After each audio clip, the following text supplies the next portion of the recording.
Yeah, we are on mute. Yeah. We need to. Hello? A little bit. Yeah. It's really the first time. Julia, Elodie, can you hear us?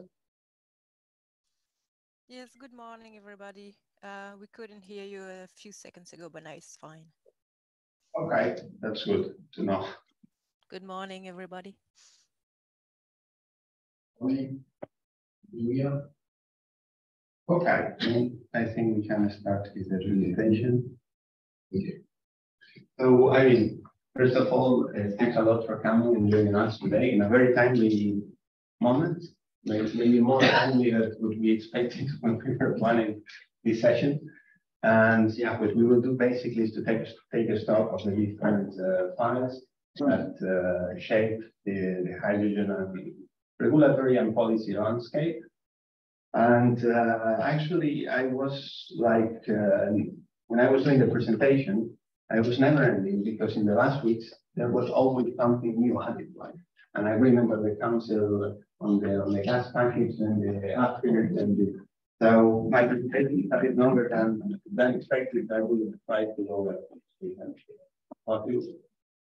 this is the hydrogen policy and regulatory landscape, which is quite complete with a lot of regulation and directives from foreigners. The green ones are the ones that are finalized or in process. The red should be, I think, in green. Let's see what we hear from Mr. Kempener. And there are also new additions in 2023. So we are still, I mean, the ones that are in white that are not finalized, we are still, of course, the gas package. The trials are supposed to start soon as well, and then we have the civil aviation and the energy taxation directives. And I think that those are the ones that are still not finalized yet. And of course, new additions like the Hydrogen Bank for 2023 that is linked to competitive bidding. We'll talk about this later. The Green Deal Industrial Plan, and then the electricity market reform or the heavy duty vehicle regulation. I think what we will do now is to escape the red because we will wait for good to get out the outcome of the pilot. And we will go directly to the regulated acts that were adopted in February. Now they are under scrutiny from the Parliament and the Council. They survived a sort of veto 2 days ago, I think. I don't know how it's called in terms of procedure. So they're still alive, at least from the Parliament point of view, which I think is good for certainly at least of the regulatory framework. And why are these delegated acts important? Because they complete the definition of RFNBOs. Maybe most of you know that already, but I think it's important to go through it maybe again. For me, there are two main parts of the definition. So one is percentage of emission reduction. This one is the 70% that we find in the red. This percentage is applied to a fossil fuel comparator. This case of 94 grams CO2 equivalents per megajoule. Where is this? This is in the delegated act of the methodology, and also it's in Annex 5 of the Renewable Energy Directive, and is the one applied to biofuel. If you apply those things together, you get to an emission threshold of 3.384 tons of CO2 equivalent per ton of hydrogen. But this is not enough because you have to add the additional requirements of the delegated act on additionality. You can call it like this. In order to qualify your electricity as renewable. And then, of course, you need something else, that is the accounting methodology to assess the GHG footprint of your hydrogen. And where do you find that?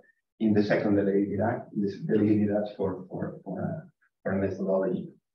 I mean, I think this delegated act has been discussed enough, and people probably are a bit getting too exhausted with it.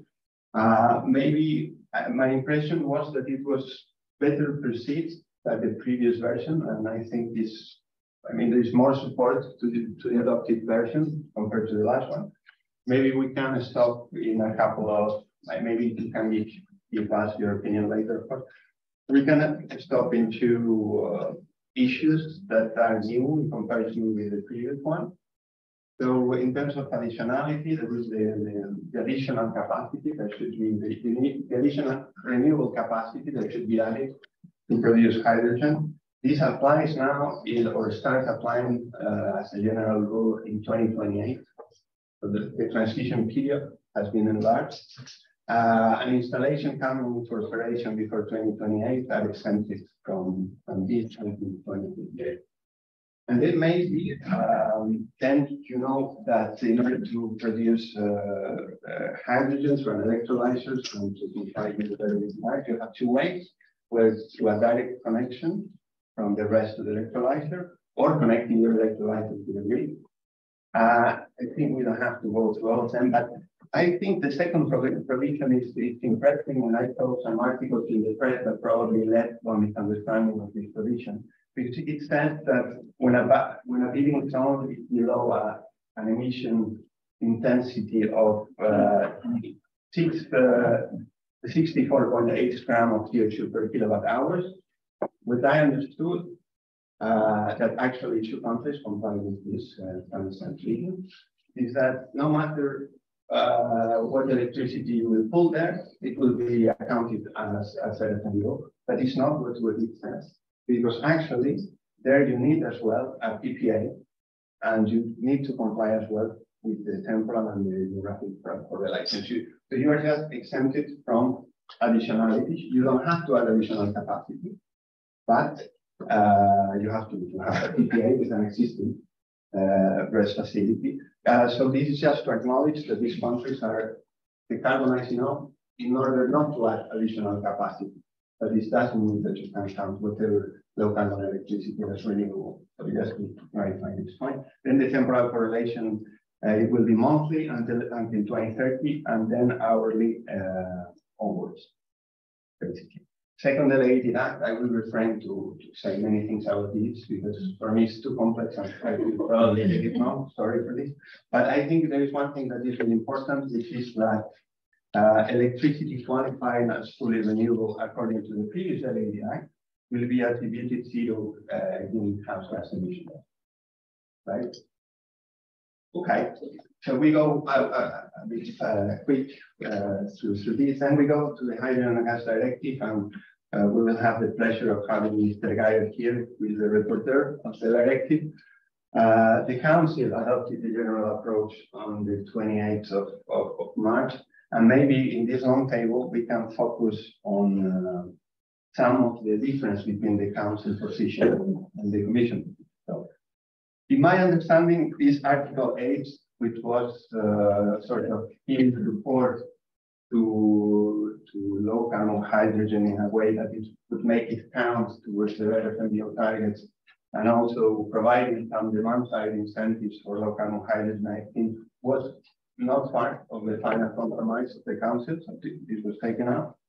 But the Council, and when it comes to the definition of the low carbon hydrogen, that is one of the main missing pieces of the framework, they also decided to introduce a field comparator in the articles of the directive. It's the same approach that Mr. Geyer took in his report. And they are saying as well that the methodology to assess greenhouse gas emissions reductions that we have seen for the red, and there will be another one for the low carbon hydrogen, should be ready within 12 months after the entry into force of the directive. Then, in terms of the vertical unbundling, the Council supports that all models, even if the ITO model after 2030, should coexist. They reintroduced the horizontal unbundling. I say introduced in comparison with the position of the Parliament that deleted the provision on horizontal unbundling. Council reintroduced them. In terms of third-party access, they have extended the transition period. So the Commission was saying that negotiated third-party access was only possible until 2030. The Council is 2035, because they think that the ramp-up phase of the market will last a bit more. And then the issue of the hydrogen, the distinguish, distinction between the hydrogen distribution network operator and the transmission system operators that we saw the Parliament pushing a lot for this and to apply some of the provisions in the regulation also to hydrogen distribution system operators. The Council have decided not to deviate from the Commission proposal and to assess it in 2030. There will be a review clause to assess it in 2030. So, and then we go to a regulation in the same timeline. The position of the Council was as well adopted. Two very quick things. So the NO is there because I think the Commission of, the position of the Parliament of the Rapporteur Busek, and then the official position of the Council. They wanted to rename NSOG as NSOG 8, and they should incorporate hydrogen network operators and hydrogen activities. And these activities are quite important because they involve the development of the network folks and the network, the development of the mobile we have. Very handy as well. So that I think I will the issue of blending. The issue of blending in the Council position, I understood it as obligation to accept to a certain degree, but to a certain threshold of 5% at interconnection.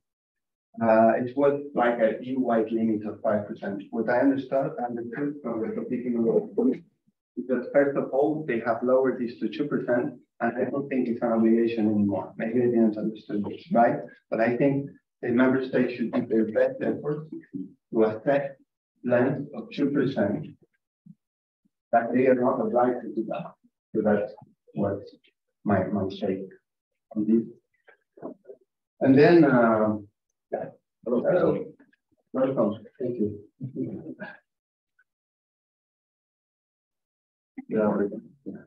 And then we go to the EPS and TBAM very quickly. I mean, the main novelty here is that the scope of reallocation will be expanded to cover also electrolyzers.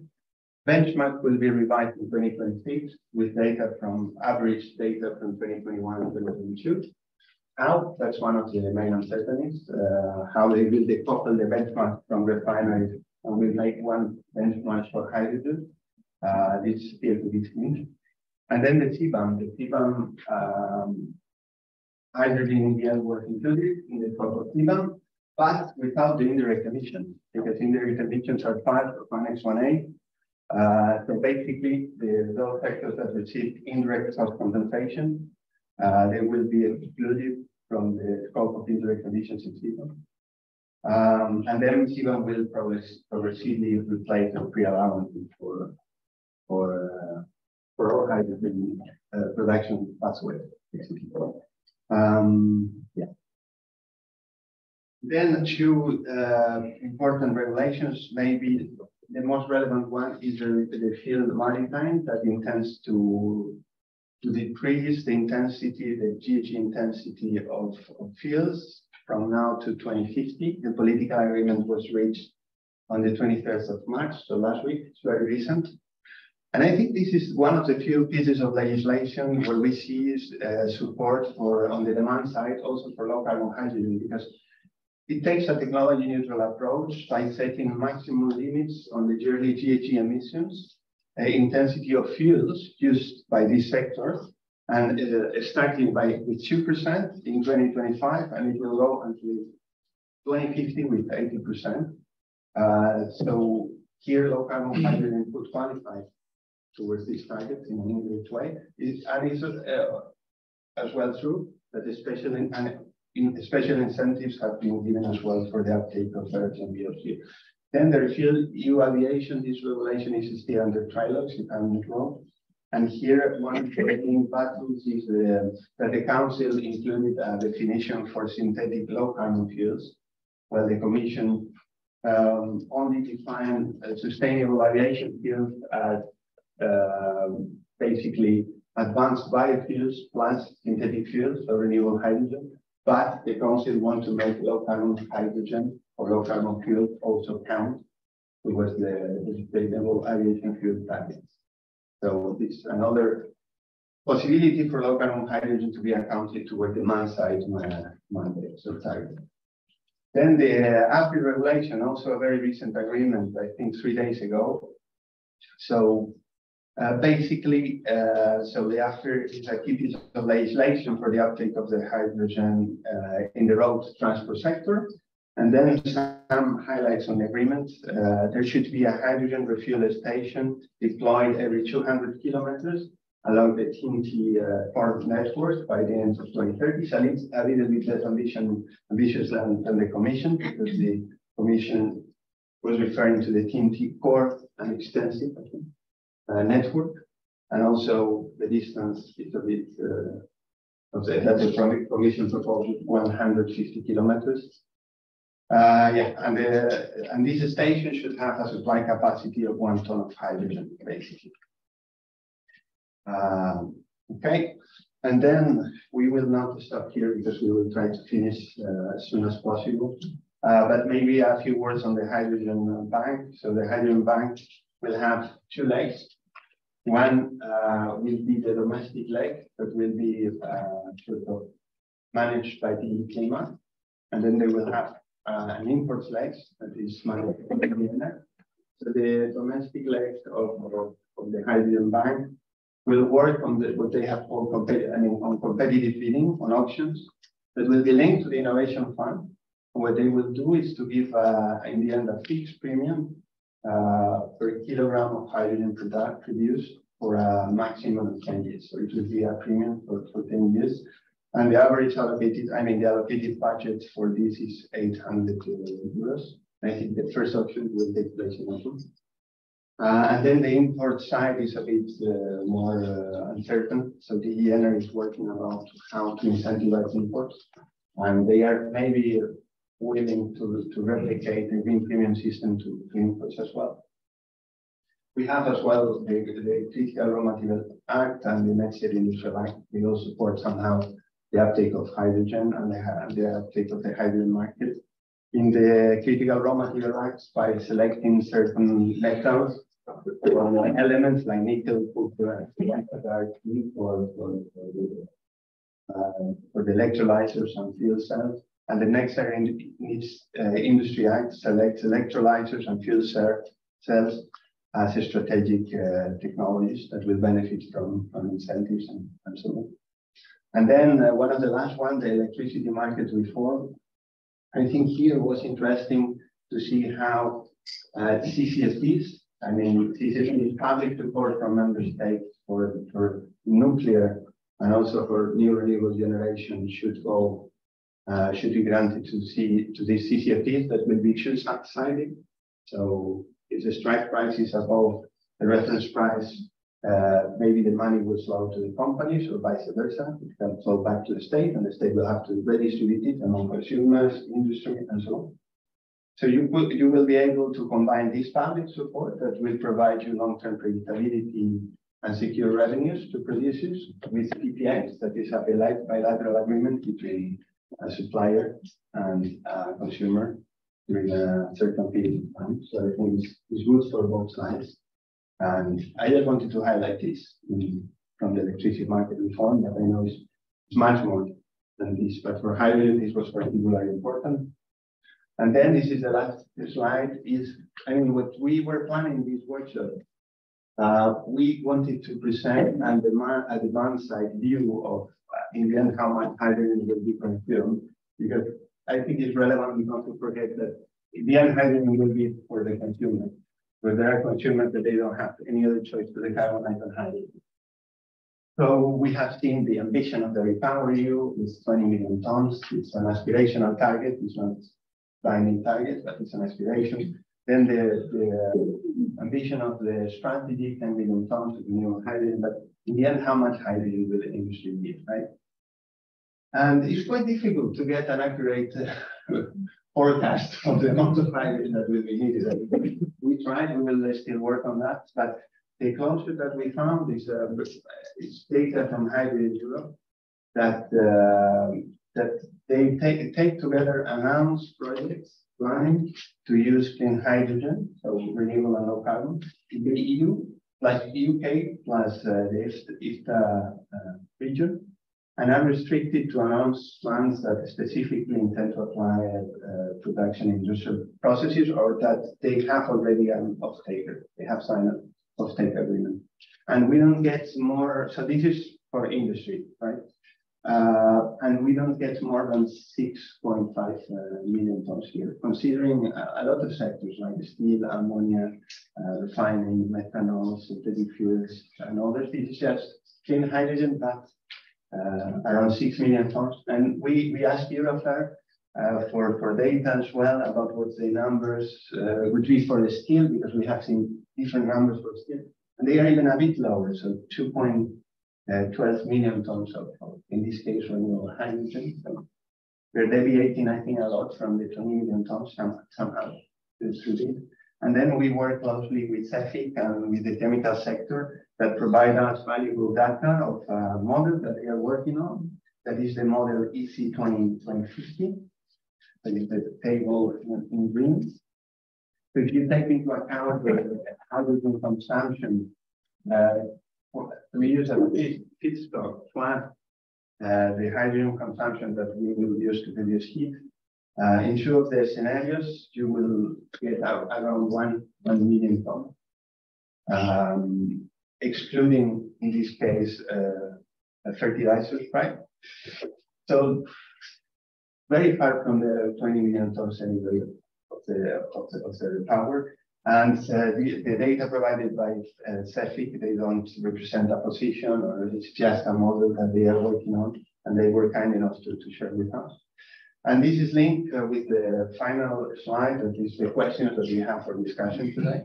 And this is this regulatory framework that we have to send it very, very quickly.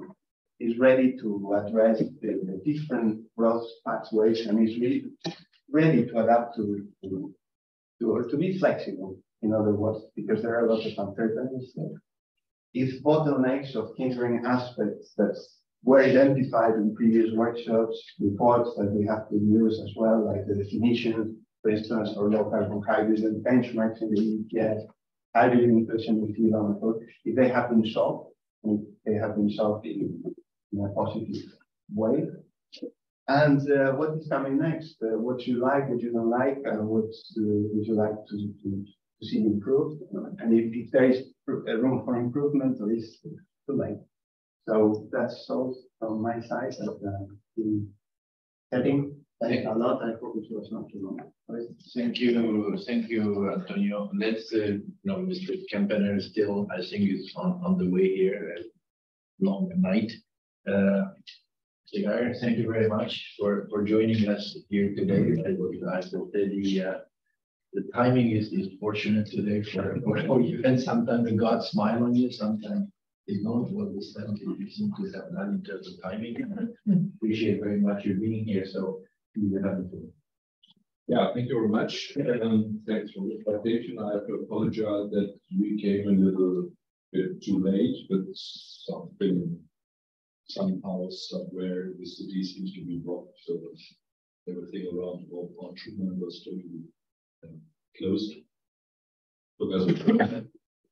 So yeah, the red trilogue finished this morning at 7. So the people involved should have some rest. I personally don't understand why it is necessary to negotiate all through the night. I would always say at midnight, okay, let's call it a day, go home, have a good night's rest, come back with a fresh mind. And well, it's alien to me. But Negotiated by exhaustion. yeah, and that sometimes doesn't help, because at the end you won't find a solution and you don't have the power or the patience to think twice whether the the solution is really helping in terms of politics, and it's not only a solution where everybody says together. let's do it this way. So my personal opinion is political solution doesn't become necessarily better. Okay, that's not my business, but when I'm on trialogue with the gas package, we discussed it with Elena and myself coming up here with, I was saying, I will try to have a regulation that we stop at midnight and we go home. Okay, where are we? We have decided without additional voting in the plenary in March this month in Strasbourg that we have Parliament's position on the gas market package and the compromises we achieved in committee were supported by so many political groups that according to the rules of the Parliament, it was not necessary to go for a voting to plenary. Of course, like in the plenary had the right to ask for that. That is absolutely normal and okay democracy, but then 71 members would have to sign a petition that the issue is brought to the plenary, and then the plenary has to decide, yes, it wants to deal with it. That happened once in this, if I recall correctly, once in this legislature. So having the support of 5 out of 7 political groups also mean we don't see any need to go into details. Unfortunately, no Taliban in any group was somehow provoked to come back and do something else. So I have the support of 5 or 7 groups. Only the extreme right and the extreme left did not support the agreement. Where are we? We are awaiting a call from Council. They have achieved a common standpoint or an approach, as we'll call it, last week, Irena, or this week? This week. So we are ready to go. We are expecting a phone call from the Swedish presidency. The question that we can decide on yet is whether the negotiations on the gas package are in the priority of the Swedish presidency. So they can have a standpoint, but it is open whether they will do or whether they say we want to bring home some other regulations, and that is not in our priority, so we leave that to the Spanish presidency. In theory, that's possible. I'm trying to get in contact to have a meeting with the Swedish ambassador. Probably after that, I know better, or they call us, I don't know, today, tomorrow, Monday. So, but we're ready to go. Should I elaborate a little bit on the decisions, or have you? Okay. So we turned the proposal very much upside down, much to the frustration of Mr. Kempener here. This decision was driven by the wish of the stakeholder that we do not, or put it this way, that everybody is happy with the system of unbundling that we have in the gas sector today. And everybody, and I think the biggest problem in the Commission proposal was that private stakeholders and public stakeholders, which are very important in Germany on the level of the municipalities, would have to be forced to sell their hydrogen network after about 10 years. And I had a lot of talks with you guys, with others in preparation of my report. I did not find anyone beside the regulators who like the proposal of the Commission? No one.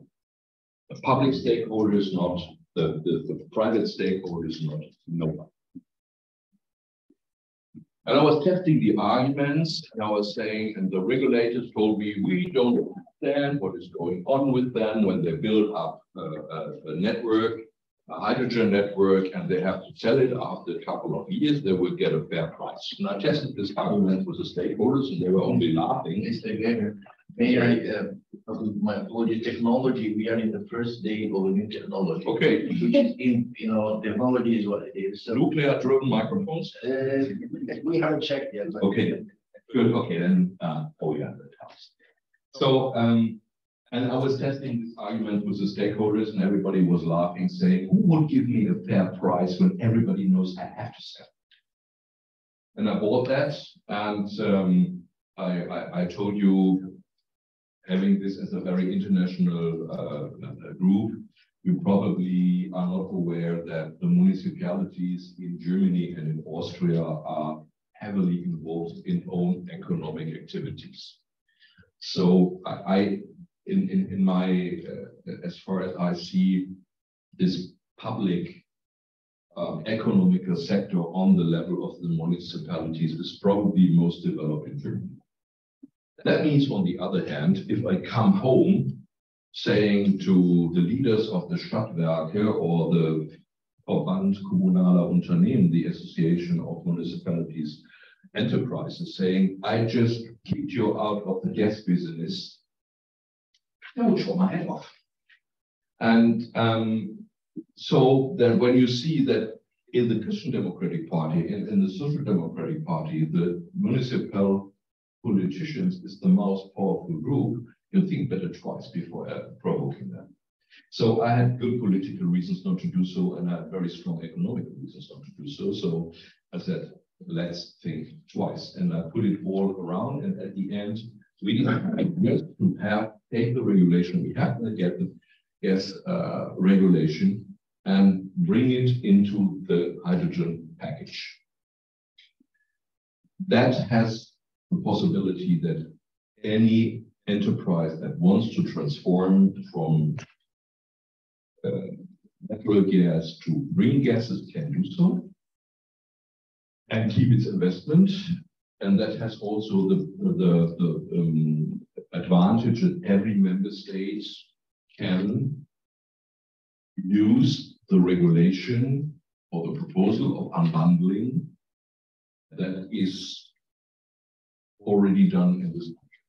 While guys from the Commission very only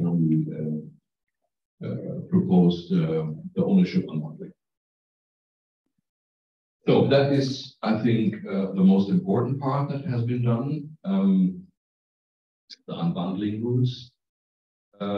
We have put a regulation that is probably difficult to defend in the proposal that we want to see the hydrogen used in the sectors where we have the highest degree in CO2.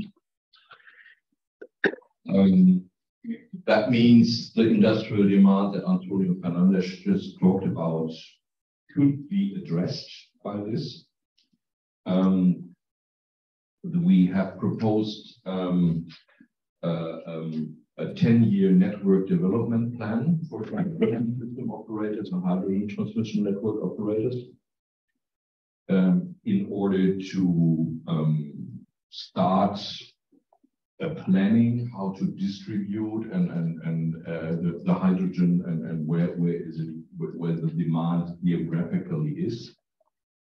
And we propose that we start with something that is becoming a German law very soon, and that is, according to my knowledge, already done by or on the way in a lot of municipalities, that they really start to plan where we need the hydrogen, which demand can we meet by other by district heating, by using industrial waste heat, or which part of the city will be applied by heat pumps, So I know that Vienna is doing that, Berlin is doing that, A lot of cities are starting that, so they have already an idea which part of the net of the grid they have will have to be used for hydrogen and perhaps refurbished to do that, and which part of the grid becomes redundant.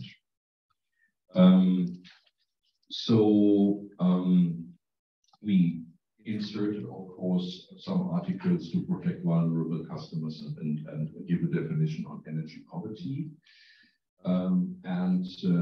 We have worked on a definition and certification of low carbon fuels. We got a proposal from the Commission said a reduction of 70%, and everybody was asking me 70% of what exactly. So we took the only figure that we found, a fossil fuel comparator of 95 grams CO equivalent per megajoule. That is somehow in the red one, if I recall correctly, and said this is the figure to be the point of the bearing point that should be taken. So, and that worked.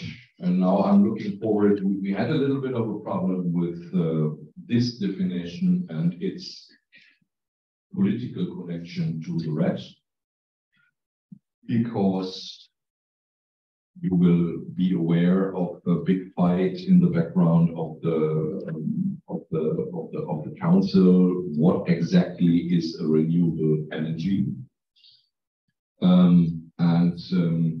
There are quite different positions on that. When you look to France, we will get another answer when you look to Germany. And yeah, there was a very weird idea for sometimes in the council to have an Article 8A in the gas regulation with another definition. And I told you we have not started negotiations yet, but everybody who made me aware, and everybody who could meet on the council side, everybody I said, are you crazy? What is the outcome of that? What we should avoid is a situation that we have one regulation in the red and another regulation in the gas package.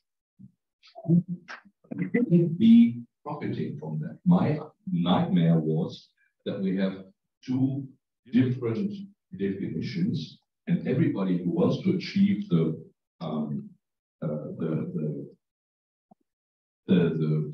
quality of low carbon hydrogen would refer to the definition that suits him best. And at the end, we have endless problems that can only be solved at the European Court of Justice in Luxembourg. And that would hinder any investment, that would stop the transformation for years. And I said, this is something I won't accept. And I said, everybody from the council I met is, if you keep that in the regulation, the negotiations is over 5 minutes later. I will not sit down. So this is on the table. Okay, now it's gone, and we have something in the red. So one of the major obstacles on the council side seems to be solved now. And I'm looking forward for starting the negotiation. That's where we are. Well, thank you, Mr.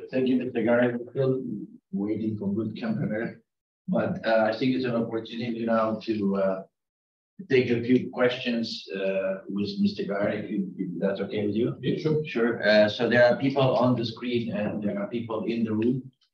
The history tells you that the people in the room are more active, but I may be proven wrong. Olivier, do you want to take over? Okay, thanks a lot, Mr. Garrett. We had to change something to have a discussion. Regarding the unbuilding, I mean, that was obviously the most important position that we decided in 2 years for. You obviously, I mean, you have taken in consideration back all the private and public, say, interest.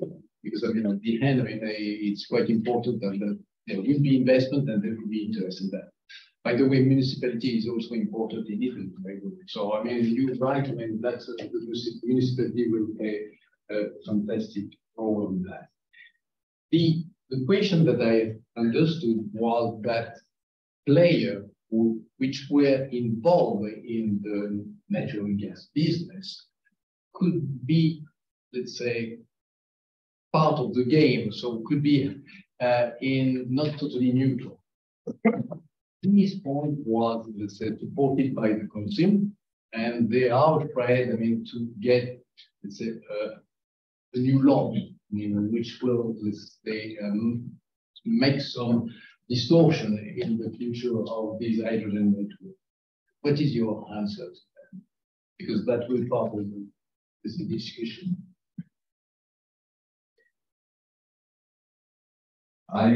Okay, it is absolutely possible that somebody who wants to convince me tells me what I want to hear.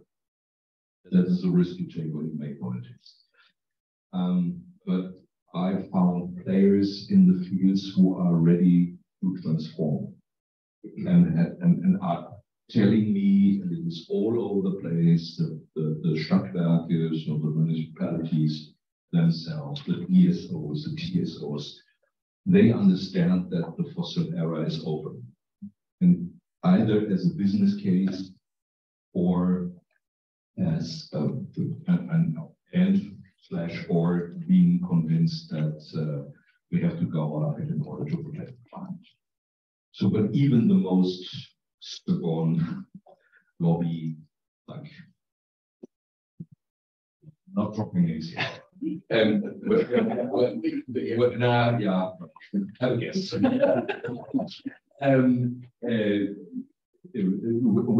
coming to me and said, okay, we're ready to move. We are ready to invest. Give us a chance that we have a return on investment. And I was really also traveling around in Germany a lot, looking at projects and realizing there is.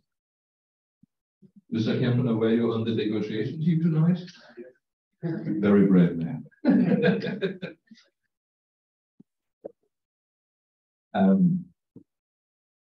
So I only found groups who were ready to invest, prepared to invest themselves. Okay, let's put away obstacles and give us the chance, as I said, to have a return on investment. My personal impression on this is, yes, they might not be neutral because they, of course, they want to defend their business was normal. But do we need their expertise? Yes.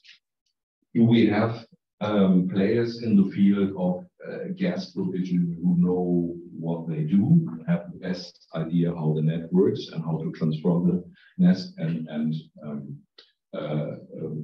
serve to their customers?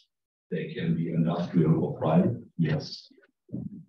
So where is the reasoning to destroy that in order to build something new from scratch that we all have to do? Thank you. Well,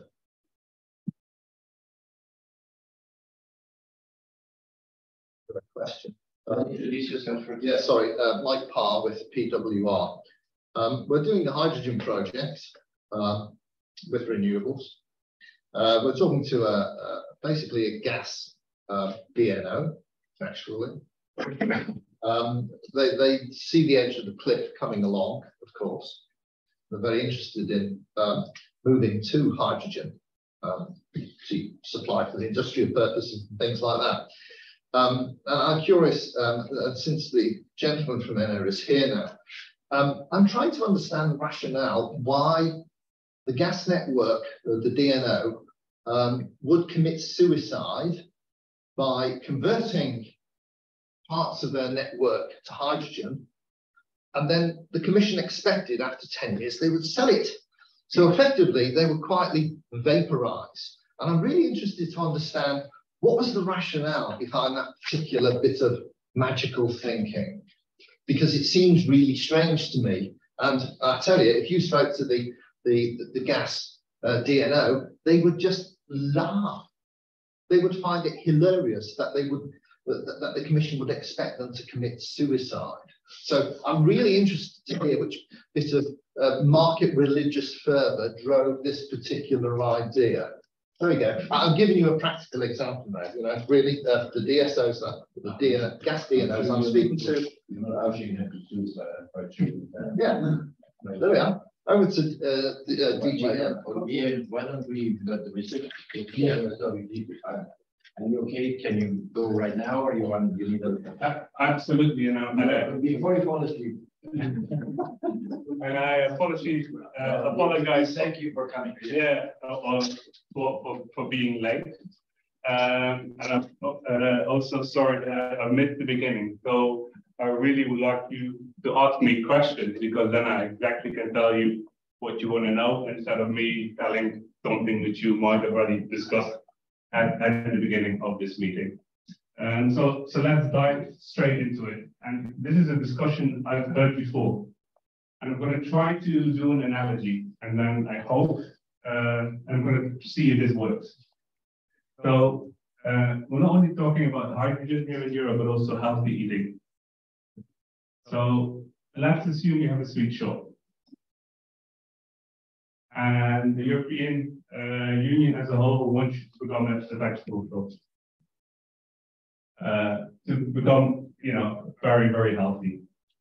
Now, how can we achieve this? On the one hand side, we can say, continue to sell sweets. And if you see the opportunity to become a vegetable shop. Or is there an opportunity there to say, wait, you can still become a sweet shop, but try to see if, you know, your wife, who's also working the shop, runs the vegetable shop, and then see which one of those works best. And that's kind of what we're going towards. We don't want to kill people. We don't want to kill DNOs, but we see that over time they have to convert into an other form of gas. Now, in some systems, this could be renewable gases like biogas, biomethane, synthetic methane, etc. That's perfectly possible. But in other cases, we're going to go to systems which are running hydrogen. Now, in this particular case, if you are developing a system, a localized system, which is a hydrogen network, and that hydrogen network is locally, then you can maintain and continue to operate that network as it is.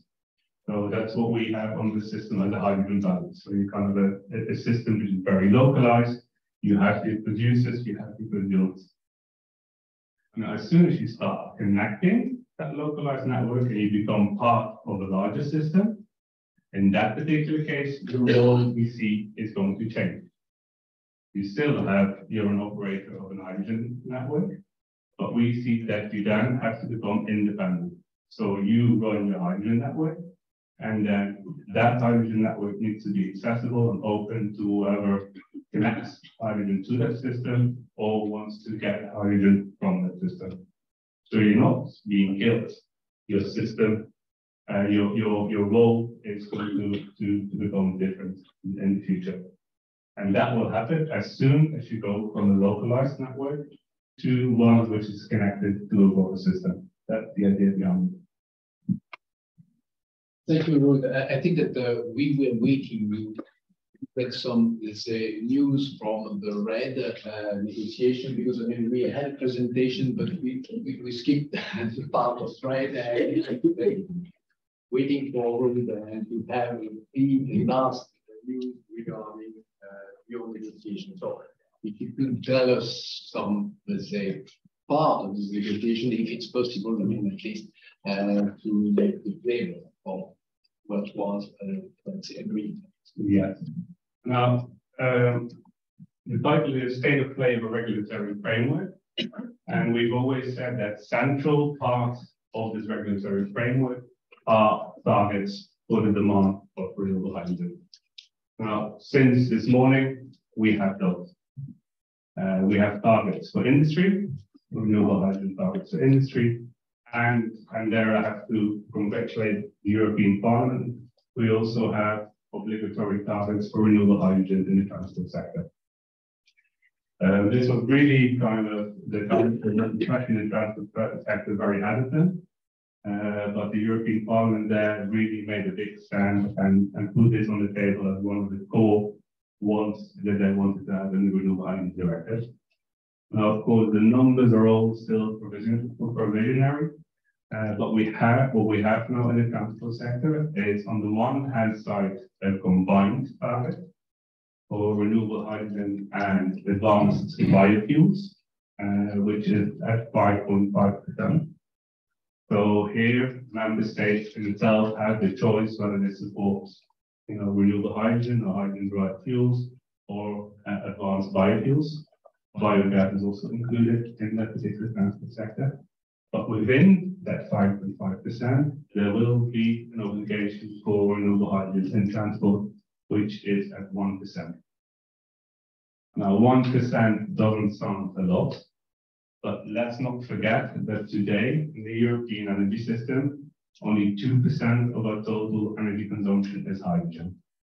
So the number, of course, sounds very small, but still there will be a very important step, especially in the transport sector, which, to remind everybody, also includes, of course, the hydrogen use in refineries, which is an important element as well, especially because we see quite a lot of projects already there being developed, electrolyzers, for example, connected to the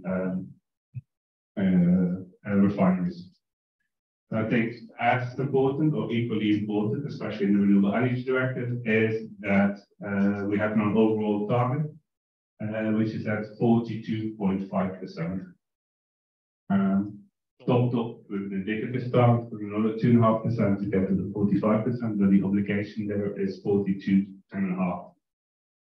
So that's also a very important element of the whole system. Now, the third one, which is important, I think, here in this particular context of what we just discussed today, is that everyone knows there's been quite a lot of discussions over the last couple of days and weeks as well, in terms of how to also account for possibilities to use low carbon hydrogen. And so the provisional agreement that we have today is that those member states that can kind of decarbonize fossil-based hydrogen, so have only a small percentage of fossil-based hydrogen remaining in their hydrogen consumption within the member state, they can have what we call a discount. So they don't need to do the 42% in industry, which is what we agreed upon before, but somewhere around 34% of the hydrogen in industry. So those member states that want to go to kind of options, for example, electricity-based hydrogen to decarbonize the fossil-based hydrogen, and they do that to a large extent. So they really do to an extent that you have only a limited fossil-based hydrogen in the system. Those who then have to go to around 30-35% of hydrogen consumption from renewable energy resources. So I think with this piece of legislation in play, we are really kind of making progress in terms of getting this whole regulatory hydrogen framework in place. Because we have the EU emissions trading scheme right now at the moment, which includes the carbon allowances for electrolyzers, a really important one. There's the carbon border adjustment mechanism we have in place. We have the Trans-European network, which we already had played in 2021, but we see now the projects being submitted, and it's quite wonderful to see how many projects have been submitted over there. And of course, also this week, we had also the general approach for the hydrogen and gas decarbonization package, which is again a very important milestone, because that is actually, I would say, the last big piece of legislation which we will still have to negotiate in trial. And of course, we couldn't start with that without having a general approach.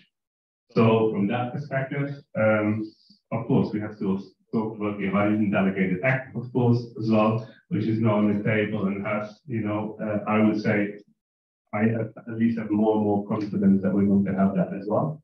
So that means that we're really kind of moving ahead in terms of this full picture of the regulatory framework.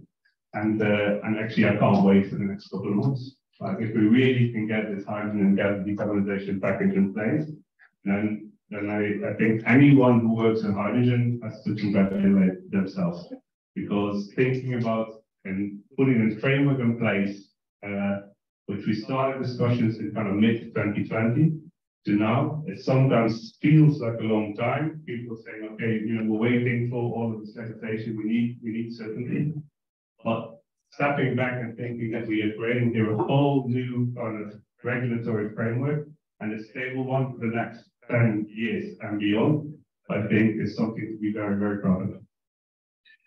I think the one thing that we didn't mention, just, I'm sorry, this is the kitchen type of stuff, but this is not the Chatham House rules, and just for clarity purposes, quite a few people on the video, so I don't think we said that just for the lack of surprise. No, just to say, these are all provisionary agreements, so nothing has been signed off both on the council side and the European Parliament side. So these are kind of the directions where we have now at least people around the table.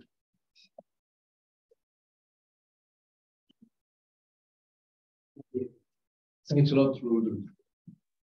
May I ask a question? A simple question, because we are the same. Having clarity now on issues which were very important. We had work, and during the presentation we did that, on the demand, trying to understand what was demand. And there are absolute value in one side and say percentage in the other side. Percentage in the red and absolute value in the we call EU or in the agent strategy. We have some difficulty, I mean, to understand what is the good number, what is the good ambition. Yes. The first question that I have is, are we able to, let's say, measure the agent consumption? Because we had issue, we were trying to, let's say, put a figure on the agent consumption. Maybe we are not the best expert, but I had a chance to work in the agent sector for more than 30 years. So I still have some difficulty to get this number because there are self-production, there have, let's say, a lot of technical mechanisms which could be included in these agent so-called consumptions. Are you going to clarify that? Because it would be important. I mean, it's quite important, I mean, to have ambition which fit with the reality of the hand. Because I mean, obviously, we are having some aspirational ambition, but that's good. Now, I mean, we need to deliver. So. Yes, and actually, this is also one of the pieces of regulation that actually have already been completed. And I don't hear a lot of people about it, but our colleagues from ERCST, the position at the European Commission, actually already put in place in 2021 a new framework for statistics. And the new framework for statistics includes detailed statistics, not only on kind of the hydrogen, pure hydrogen flows that we sometimes see, but also about hydrogen in plants, for example, and also hydrogen self-consumed. So this is ERCST data that we didn't have in the past, and which will be mandatory in all EU member states from 2024, which is indeed critical to kind of measure the progress in terms of what we're making. Now, I'm quite confident that on the one hand side, statisticians can give us the data that we need. On the other hand, I think we are lucky and that hydrogen is so valuable. So I think there's very few companies dealing with hydrogen, either producing it for someone else or producing it as a byproduct. And indeed, there are like 5 or 6 different kind of ways of producing hydrogen as a byproduct. Since it's so valuable, there are very few companies which don't pay attention to it. So that we know. In the different kind of ways, you keep an eye on where your hydrogen is because it's a commodity. And of course, now with targets in place, especially for renewable hydrogen, that becomes even more important. Are there things that need to be improved? I'm 100% sure. And of course, one of the important things that we, I think, have to do, and that is also one of the elements that has been agreed upon this morning, is that in July 2028, we have to do a report, a detailed report on how the hydrogen market in the EU is progressing. What is demand? What is its cost? What is the greenhouse gas emission savings? How does it essentially help, for example, the integration of, in particular, variable renewable energy into the system? All of these elements will have to be part of this report, which we have to now publish in July of 2028. So, of course, we have statistics now, for example, the observatory, which a joint undertaking is doing, but I'm sure we can progress and get that from that as well. But the foundation definitely there now. Thanks a lot. I mean, we will discuss that with all the sector. I mean, we're trying to give us numbers. They had some difficulty, I mean, to give this number. So we will come back on that. And that are detailed, but we need to have the possibility to really monitor that. Can we move on to? Yeah, sure. Sorry for those questions, but I mean, I wasn't prepped by all the information. So thanks a lot. Now we will go to the discussion, and I'm sure that we will have a lot of view on that. Just, I mean, before starting the discussion, I mean, we are, let's say, looking at these hydrogen hydrogen story. We started 2 years ago in ERCST. We thought that it was essential, I mean, to have something in hydrogen because we really thought that it is important, I mean, to have these, let's say, tools for the decarbonization. And what we have seen now is the, let's say, global picture. We have seen all those regulatory mechanisms involved because it was from the beginning a transversal regulation which were modifying all those, let's say, regulations. At the end, it's complex. I can tell you that even if we are looking at that as an expert, I mean, we have some difficulty to follow all the interaction between all those, let's say, mechanisms, and it is not the end because when you look at what is the world trend, there is some, let's say, appetite to go to those new technology, renewable technology, hydrogen technology, and now we have competitors like the, let's say, like China, and we have had in this complexity of these, let's say, state of play, some part, last part, like the Net Zero Industry Act, like the, let's say, directive or regulation on the critical material. Because now it's not any longer a level playing field, it's a competition. So really competition. So one of the questions that I will ask is, say, in addition to the question that we have seen, so the question about what do you think about the capacity to hold this framework to deliver? What are the missing points and how could we improve it? I would like to have your view also on let's say, this real change of, let's say, the game, and are we, let's say, having with this framework the competitiveness in order to honestly keep the technology in EU and not being, let's say, a little bit frustrated like we were on the solar planet. So that is the addition. So we'll start with the panelist. Sorry for adding that, but I mean, it is the, let's say, opportunity, and I'm sure that it will be something that you have discussed in your, let's say, sector or culture. So we have Elodie Perret From EDF, Elodie is in the cloud.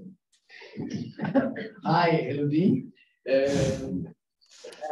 have Nikolai Romanovsky from CEFI. Thank you. EF is a provider, supplier of hydrogen. At least we have a consumer. We should have Julia Maria Ronzi. Julia, I don't see Julia, but I mean. Hello, good morning. Hi, Julia. Hi, Hi everyone. Now the infrastructure part, and it is quite important. I mean, I will have also a lot of questions there. Then we have the provider, London Malvo, from Iberdrola. And last but not least, I mean, the steel industry represented by Tata Steel Europe, which is a sector who have the biggest number, by the way, because when we look at the 2030 forecast, we have 3 million tons or maybe 2 million tons, but I mean, at least, I mean, you are well identified, and we are expecting that you deliver. So thanks a lot, Carl, on their post, director of Ion Affaires at Tata Steel. So we will start with Elodie. Elodie, the floor is yours. Good morning, everybody. Can you hear me well? Yes, we can. Yes, we can.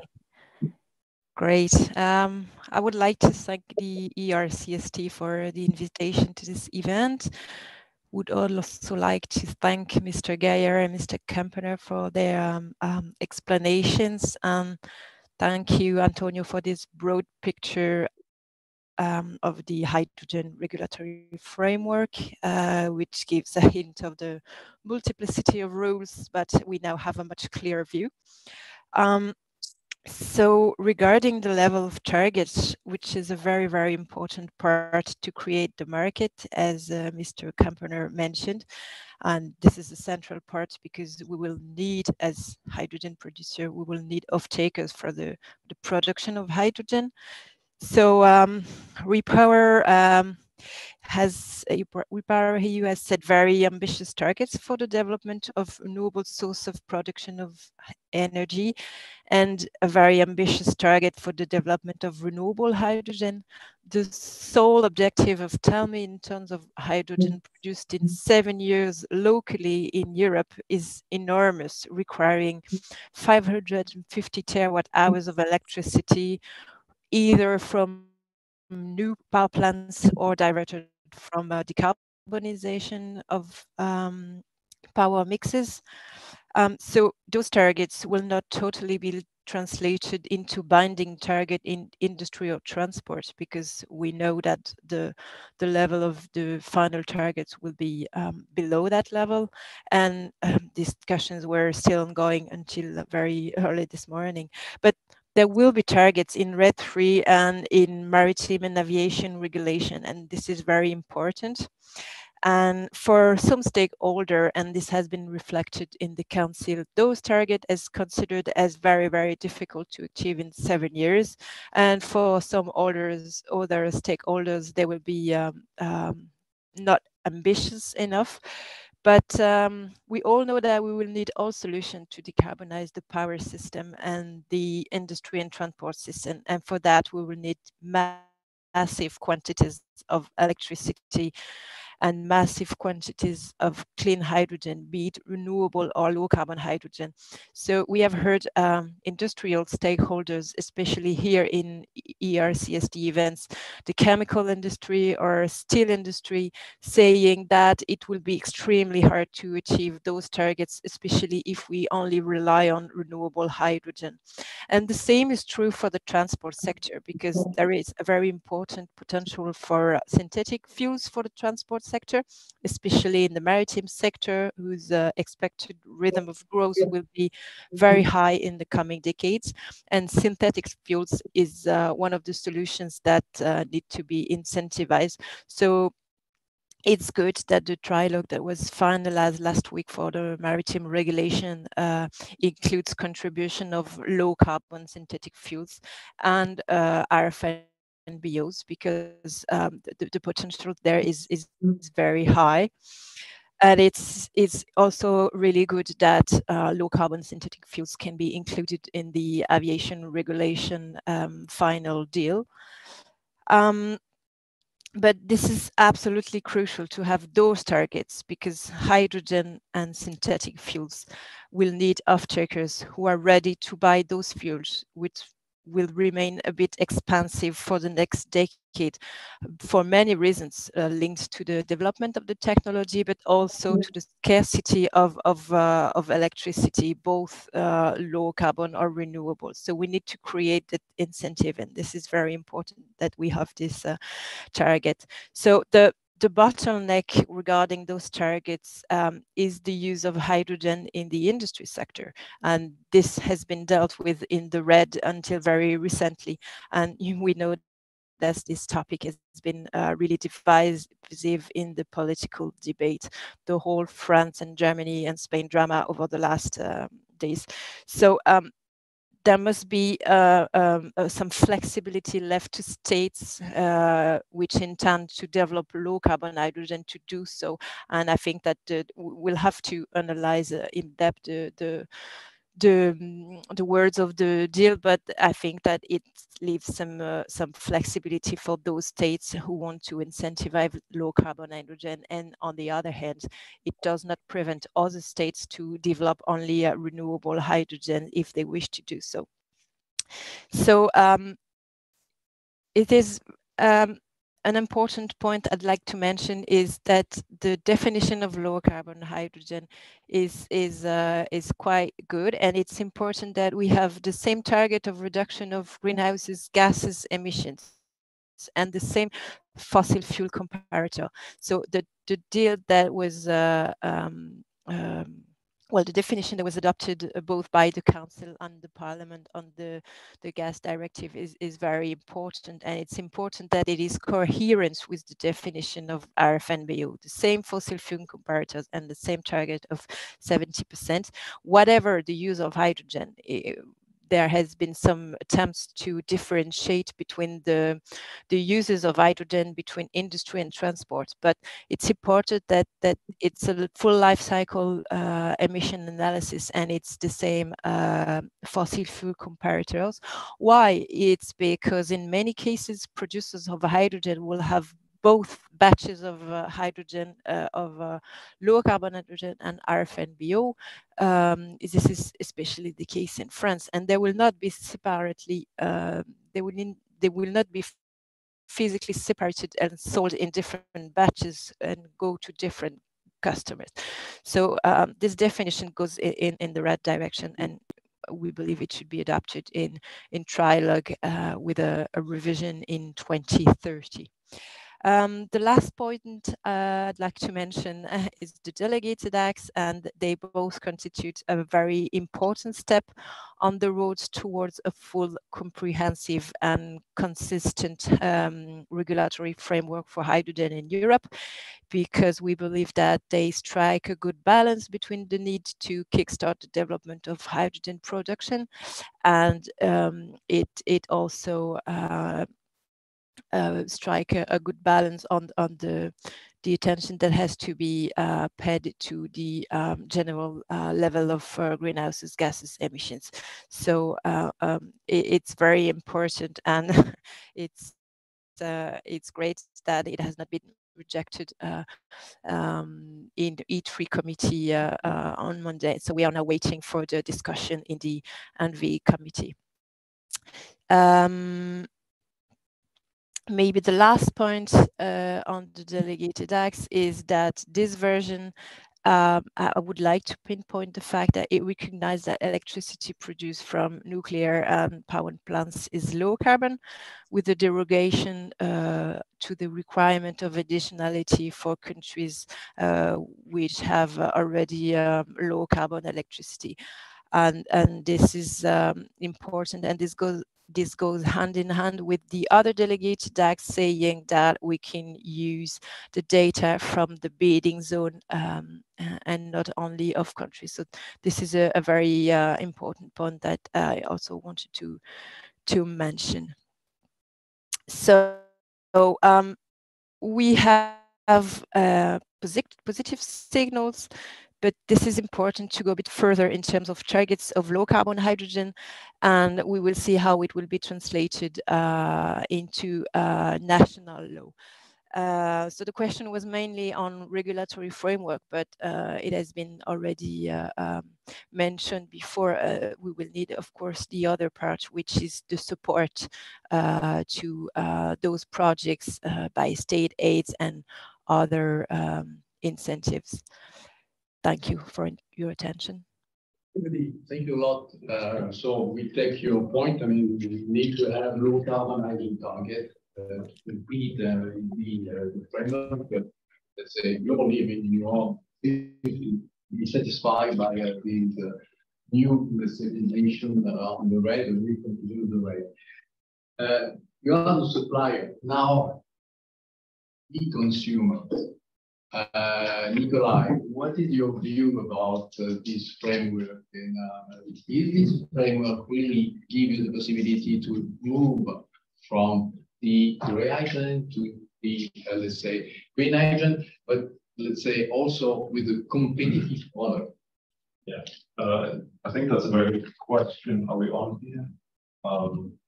Can you hear me okay? Yeah. Wonderful. Yeah, that's indeed the question of the hour. And if I can take a step back maybe and reflect a bit on how the discussion has been going so far, I think there are kind of two central themes here, right?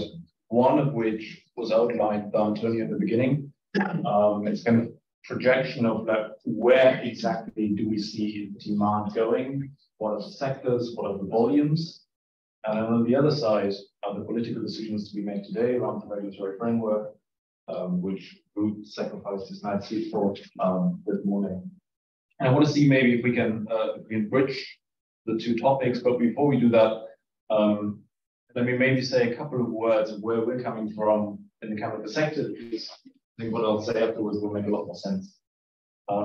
So today we are, I think, the third largest consumer of hydrogen in the EU after fertilizers and refining.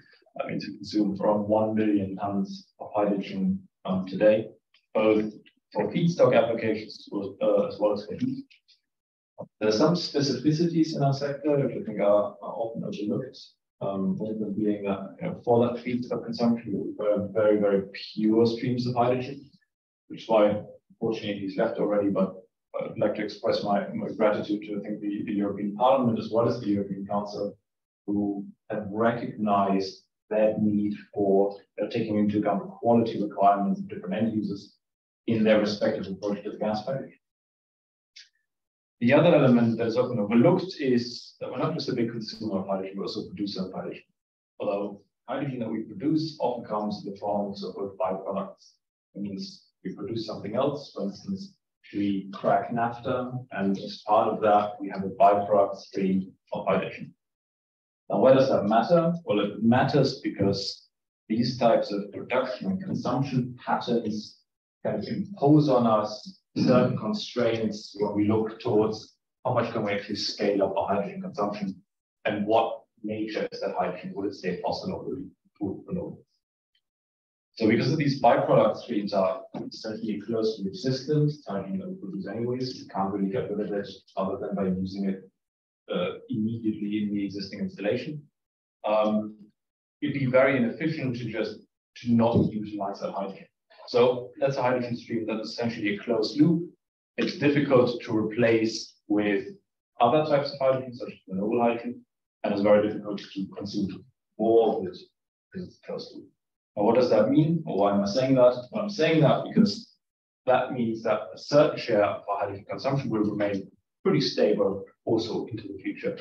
And we see that in the numbers that Antonio has provided us with, where also by 2030, we still expect to be roughly in that ballpark of 1 million tons of hydrogen consumed, as indeed we are today. Now, not all of the hydrogen we consume is a byproduct. Some of it is from dedicated production, certainly where these possibilities for substitution exist. We would expect that to move towards renewable or low carbon hydrogen.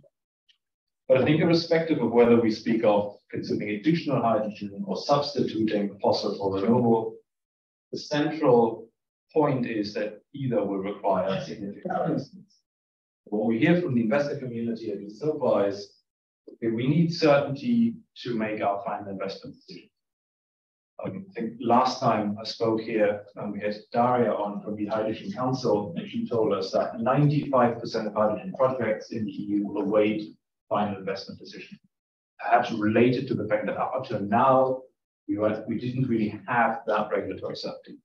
But now the kind of dominoes are slowly starting to fall in place. We have a certainty around the ambition level, at least. We also still have some questions about intricacies of the Delegate Act. It's the investment case for CCU, now that we already have a sunset date by 2036 or 2021. These intricacies we can figure out going forward, but we have certainty on the ambition level. But of course, certainty only gets us so far, right? And we already heard it in the intervention from NOD. The other side of the coin is cost competitiveness. I think there, I wouldn't be a good lobbyist if I didn't bring up the Inflation Reduction Act as a good example. Because certainly our American cousins seem to kind of take it the other way around. In Europe, we set the ambition level, and then we figure out later how we actually get there. Whereas on the other side of the pond, it seems to be that they put in place a kind of broad support framework that's reasonably straightforward and simple. And then on the basis of that, they see where that gets done. Kind of advantages to both systems, I would agree. Definitely it seems that on the industrial policy side, there are some improvements that could be done.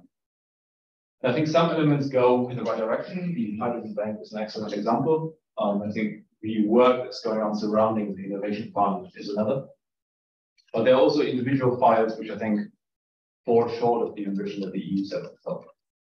I'm referring specifically to the Net Zero Industry Act, which is kind of pitched as the European equivalent to the Inflation Reduction Act, which sure contains some very nice elements surrounding permitting, but it leaves unaddressed the kind of fundamental difference in the cost competitiveness of some of these technologies, such as hydrogen, between the EU and the US. Such as, for instance, the difference in the energy prices that we experience in Europe and those that we have in the US, China. Obviously, that will have a tremendous impact on where investments are directed globally. And that is something that will require action broadly on a European level, but also member state level going forward now that we have the ambition. So if I can make one recommendation here, is that we've set the ambition level. We've set ourselves very ambitious targets. We know where we want to go, but now let's be equally ambitious when it comes to setting in place the industrial policy framework to get us there. And here we're really looking to the European Parliament and the European Council kind of take the proposal from the Commission and really push it towards that next step. Thank you, Nikolai. I mean, it was clear. I mean, we have this, let's say, obviously consideration in the industrial policy framework, and I think that we come back on the competitiveness issue. It's quite important. That's not the case. Yeah. We know that the infrastructure are essential in these mechanisms. So, could you give us your view about the, let's say, situation on the, let's say, global framework on hydrogen and on specifically on the infrastructure? Hello, hi. Can you hear me all well? Yeah, we don't see you. Perfect. Yes, I apologize. I have an issue with the camera, so I will go ahead on voice if that's okay. If you can hear me well. Yes, the floor is yours. Okay, excellent. So first of all, I'd like to reiterate the thanks to the ERCST for inviting me to this very interesting panel, and for the introductory remarks that were made at the beginning of the session. So, conscious of time, I will just focus on some points relating the gas package mostly, and the red. And then a final remark on the EU Green Industrial Plan structure in line with the sort of broader objective of converting the existing natural gas infrastructure to hydrogen and biomethane, so to decarbonizing the gas grid. So, and this again relates to the sort of gaps or outstanding points on the regulation, the policy discussions ongoing that hopefully can be addressed through the trilogues. So the first point relates to the infrastructure planning and financiability. Well, this in light of the objective of repurposing. And one aspect which is fundamental importance is that the repurposing of the gas infrastructure to hydrogen and biomethane is financeable. And in relation to this, I think the main points across the gas package and the red are around the sector governance of and the discussion around the NOH and the NSOG. So the overarching objective is that the infrastructure repurposing should go smooth also across the governance, as in considering that the bulk of the future European hydrogen backbone is going to be based on existing infrastructure. It's important that the intertwine between the NOH and NSOG allows for a smooth transitioning, so that the governance of the European infrastructure planning allows for an integration of the gas and hydrogen infrastructure bodies and the delivery of a balanced solution. So that's the sort of point I wanted to make there.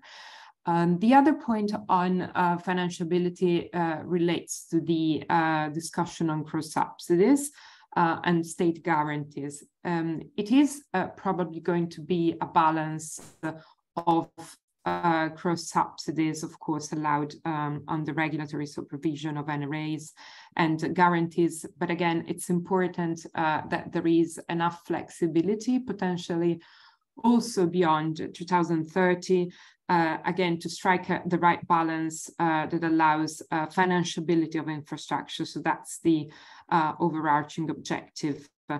And that the gas package under this aspect allows either through state guarantees or cross-subsidies under regulatory supervision, also beyond 2030, whatever it's needed to sort of deliver the repurposing of infrastructure. And another point that I would like to make in consideration of the objective of delivering the repurposing of infrastructure and the future hydrogen infrastructure in the most cost-efficient way is around the exemption for existing operator.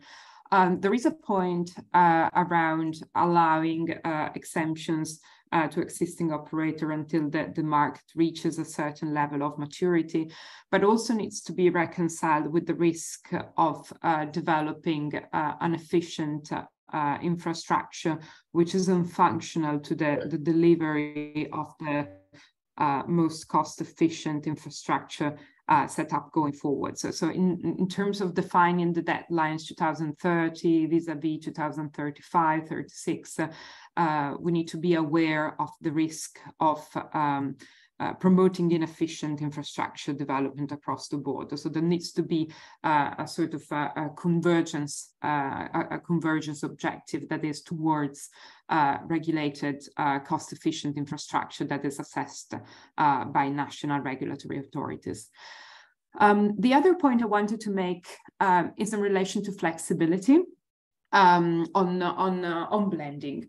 So blending is something that has been sort of addressed both through the RED and through the gas package in a way. So with the proposals on the minimum thresholds at interconnection points, but there is also a point on blending to some extent within the RED that relates to the fact that there will be well, the thresholds are under definition, but there will be subsectoral quotas in the industry and transport segments. And blending could be a way to address, so blended hydrogen could be a way to address those quotas.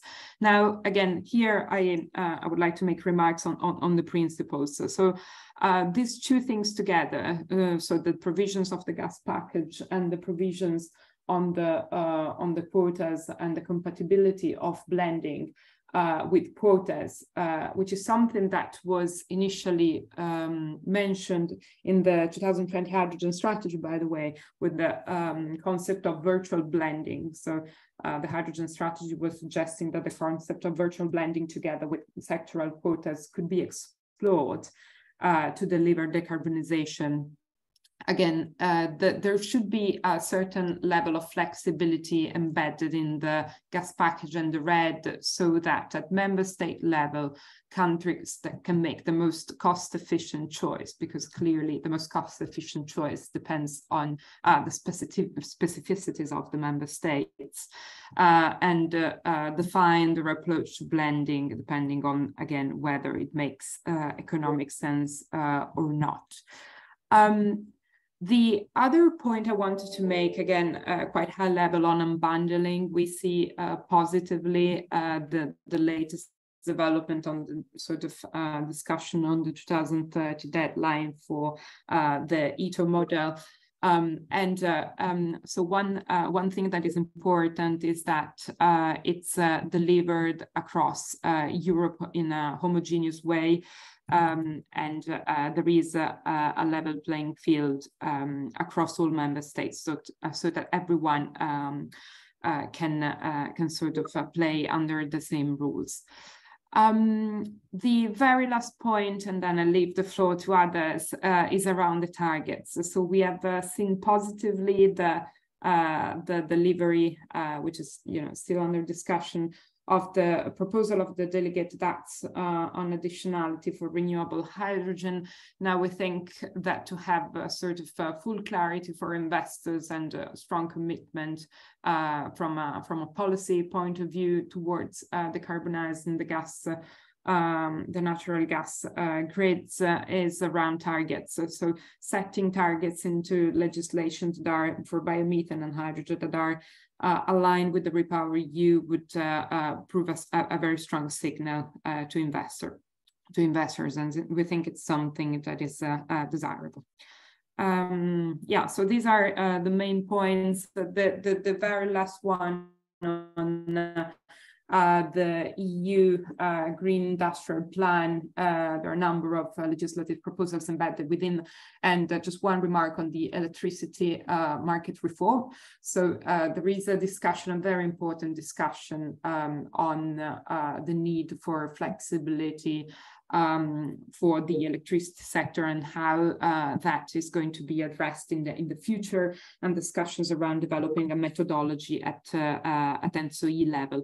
So we believe it's important to make a step back and look at this discussion in a integrated sector vision, so that the sort of flexibility needs for the electricity sector can reflect also the input that hydrogen and decarbonized gases can provide in terms of reliability and flexibility of the electricity systems.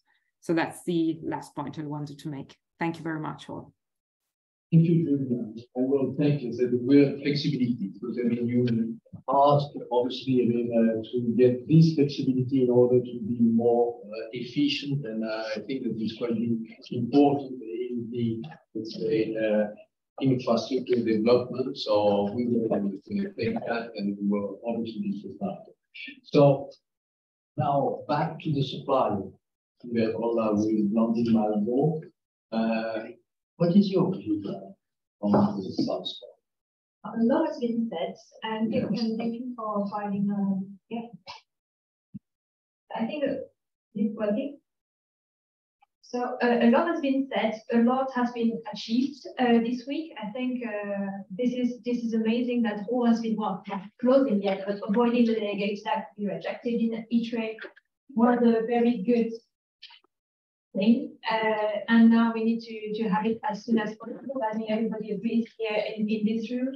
Having the Renewable Energy Directive closed was also a very big achievement. Having the also the Council reaching a general approach on the gas package. So this week has been a week, and I think it's good because we've been waiting a long time for the delegated act and to have these rules and these signals in order to invest in hydrogen and renewable hydrogen. So this is really good, but not to be a bit pessimistic, but a lot still needs to be achieved. So we have the starting of the discussion now upcoming hopefully on the trials on the gas package, where we will have also discussions again and hopefully an agreement by the end of the year. We know that let's see. And I think on the regulatory side, it's evolving really well, but not well. Agreeing with the LG here, and that's on the funding side, we also need funding because renewable hydrogen at this stage is still expensive. So we really need support there. So Nikolai also mentioned the IRA. There are clear signals from the United States here. So we see Europe acting, which is good news, and we need really simple and easy rules to implement and to act as fast as possible on the funding side. So here, President von der Leyen announced a hydrogen grant, which we had a communication last week or 2 weeks ago. On the first part, it's quite clear on the domestic leg, they are holding it. On the international leg, I understand it's still in discussion, but I think also on this part, I will let you maybe discuss this for later on. But so on the maybe first on the domestic part, on the production of hydrogen at EU level, we want once again really easy rules to implement and to act as fast as possible. So we heard that the Commission is looking for a fixed premium, which is quite similar to what the US has put in place. So we think it's the way to go. Clear and simple being the very key word here. Maybe also on this, we have a plan for only renewable hydrogen. So for us, it's really important for having really the ban on renewable hydrogen only in order really to trigger to ramp up the development of hydrogen, renewable hydrogen in Europe. With the big ambition we have seen, and everybody talks about this. I'm not going to talk about the targets more than we did already. And maybe what we haven't seen yet, but what we were thinking in terms of the domestic part of the hydrogen bank is to have also prioritization of sectors in order not to have the money to go in one sector only, but to have really different sectors having the funding needed in order to decarbonize. Having the sectors in mind of in order to decarbonize, so really having this one in mind. That would be on the domestic leg.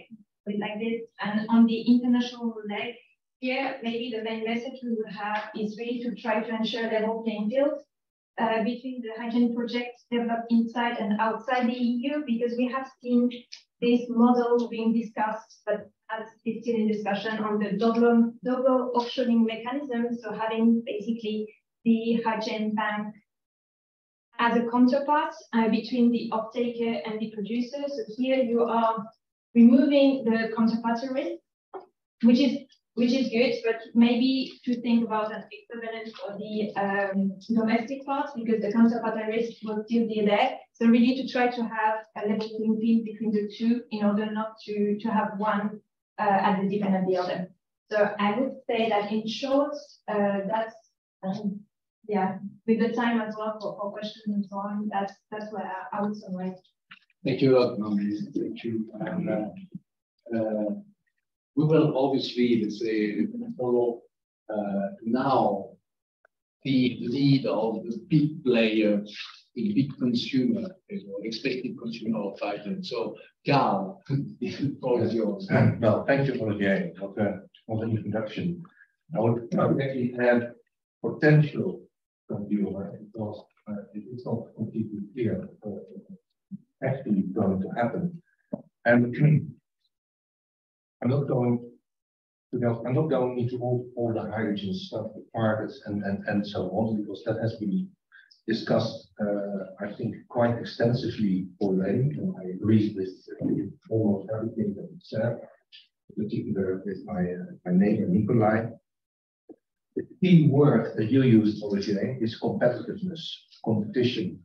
It is competition between Europe and other regions in the world. It is competition of companies, the ability of companies to actually produce and be competitive in their markets.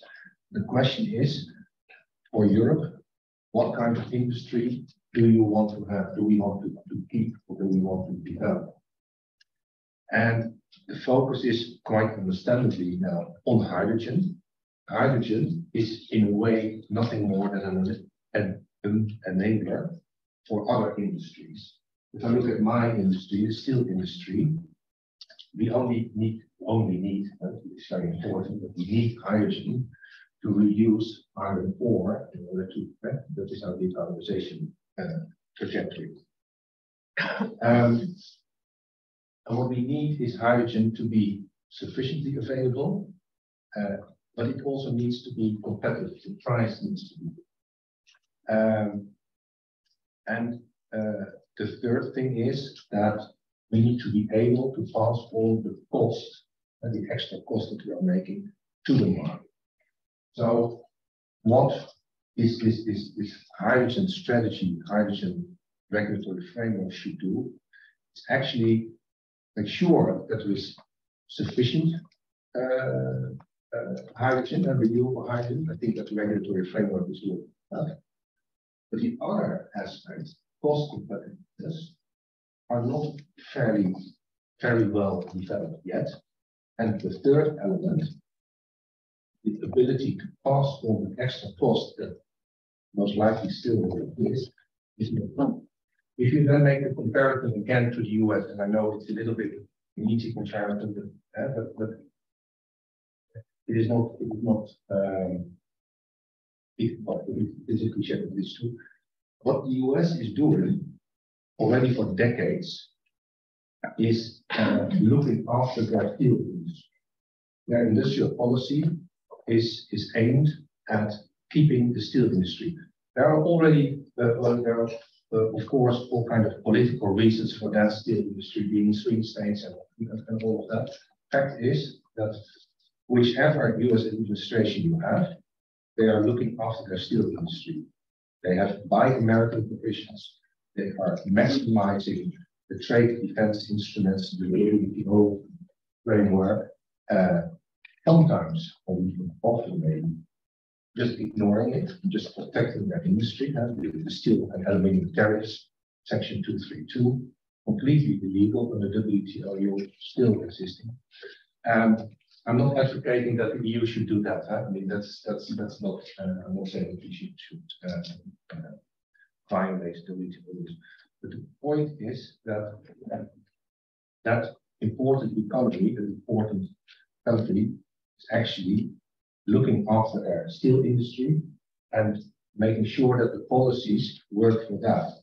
If you look at the IRA, we have the fixed premium, the fixed subsidy is mentioned, but it also contains provisions about using American steel in projects. That is the kind of thing that the US is doing. So what we are lacking here in Europe is exactly that. How are you ensuring that the European economy uses decarbonized steel, low carbon steel, green steel made in Europe in order to keep steel production here? Because if you don't, there's a clear risk, and I'm seeing that in my company, and I'm seeing that in the sector, that we are looking at other regions in the world. We are looking at where energy is more cheap, in the Middle East. In the US, there is the investment climate is a little bit better. And if I can use an analogy, Ruud uses an analogy, I use an analogy, very difficult word, building a house. We are both building a house. The US is building a house, we are building. Europe are going to build, we are building the best house there is. We are using the best materials, foundations are the strongest, everything is the best. And we are doing that, and we are almost there. Yeah? The walls are there, the foundations are there, the windows are there. It is not a roof yet. We are thinking about the roof. The US is building also a house. It's not as sophisticated and as good as the European house, but they are already working on the roof. They already have the roof. So the question is, where do I want to live in these times? Do I want to live in the house with a roof? Take for granted that some things are not completely in order. Or do I want to wait for the best house possible? Sorry, I'm pointing at you. We are all here. Sorry. I'm here. Don't take it. No, sorry. But we are we waiting to, and is the EU, the Commission, but actually the member states, are they able to actually fix that roof or put that roof in time on that house? Thank you. Thank you, Carl. To say, if I take your point, do you, let's say, want to have binding target in decarbonized? Why not? I want to prioritize certain sectors in the hydrogen bank, so the hard-to-abate sectors. Mr. Gaia has left, but we were not unhappy with the reports of the ITRE committee, where hard-to-abate sectors or hard-to-decarbonize sectors, I'm not exactly sure what the words were, but are explicitly mentioned. I was a little bit disappointed that he wasn't sure if that would actually materialize in the process going forward. That's the stuff that we're looking for, creating lead markets, standards, maybe norms. I don't know how you call it, but you know what I mean. Yeah, why not? Standards is used as a barrier. So Standard norms are normally used by all the countries in the world that has a barrier. So I mean that is it's a way to support for a time your decarbonized. Well, I think we also need to understand that we do that this is not about the end game. In 30, 20, 30, 40 years, maybe things will have settled down and you will have a lot. This is how to overcome the transition. How do you get this disruptive period? How do you make sure that you don't lose your industry? And I'm talking about steel industry, so it's clear. I'm a lobbyist at steel, so I'm talking about steel. This applies to many industries, also to the chemical sector, also to the electronic sector. Thank you, Carl. Maybe to react to this point, which are not only focused on, let's say, red, but larger the vision of what is important hydrogen and how it could be a competitive advantage for us. Yes, indeed. Indeed, I think I arrived over here quite excited. And if I listen to kind of the discussion, it's always a positive, and a but, and that's good. I mean, that's fine. But I want to remind, and I think that we go back to this again. If I go back to the European Hydrogen Strategy in 2020, and I go through the document, and I'm trying to check off all of the things that we've achieved and where we did something completely different.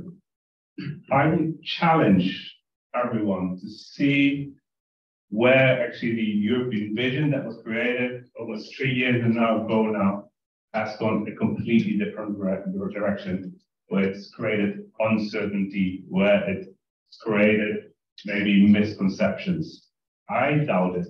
I think that actually, if you look at that vision presented there, it was actually quite consistently through the different kind of pieces of legislation implemented. And here I also want to say that I think it's quite remarkable that this is being done in 27 markets. I hear always the word market being mentioned here. We need to create a market, etc. How remarkable is it that you have a vision being implemented in 27 markets at the same time? Government has changed. We went from Greens to on the other side in a different country. But this vision of this market is consistently pursued throughout the EU. So I think from that perspective, and I'm not counting myself to that, but from that perspective, I think that some of the policymakers, including my boss right now at the moment, have actually picked their neck out and put a piece of legislation there where actually nobody has ever done this before. And we're shifting towards this piece of legislation. And of course, I think what's now important is that, and that's my call to everyone over here, the other side starts kicking the neck out. Yes, some projects will fail. And actually the legislative framework is made in such a way that some projects will fail. Because if you look at the number of projects that we come in, it's impossible that every project is going to be financially viable and every single project is going to be the one project that will make that company money. That's just simply impossible. There will be projects that will fail. And I think it's a collective kind of responsibility to find a way to say, okay, these are the projects that we really want to go ahead. If something goes wrong in such a project, then we have to adjust the regulatory framework. But if we keep the general kind of direction of where we're going, then I think that's kind of our collective responsibility to kind of make this happen here within the EU. And I do think that the EU is the future market. Yes, there are other countries which are pursuing different forms of supporting the hydrogen industry. But if we're really thinking about where do we create a market where you have kind of a sense of, you know, this is where I want to be, I think that's what we have here, what you're not happy at, sorry.